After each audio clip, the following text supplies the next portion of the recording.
Well, for more on this, I'm joined by Sami Hamdi, who's the editor of the news website, The International Interest. Thank you very much for coming on the programme. The Copts have lived peacefully in Egypt for years, but recently they've been victims of a series of bomb attacks. What has changed? I think with regards to these particular bombings, first and foremost, it has a direct link between Egypt's actions in Libya.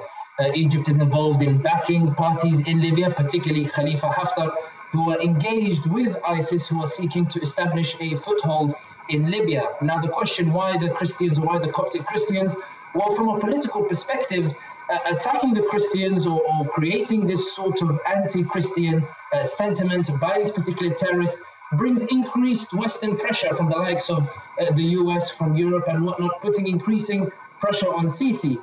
In other words, ISIS are seeking to put pressure on Sisi by provoking the international community to put pressure on him. To do this quite effectively is to target the top Coptic Christians, to whom the Europe and the West have a particular interest in ensuring the protection of their rights. Well, bearing that in mind, why have the authorities not managed to do more to protect the Coptic Christians?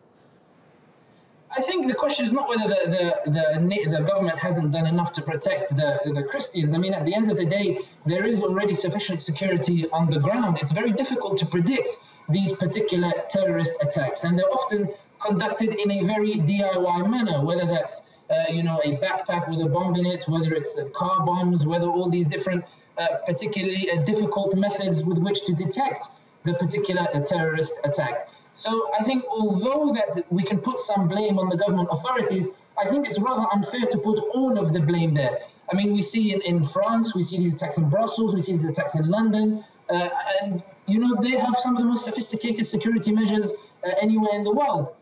So I think it's more than just security being provided by the government of Egypt. Sami, we're going to leave it there because we've got a slight problem with the sound, but we've got most of that, so thank you very much for sharing your insights with us.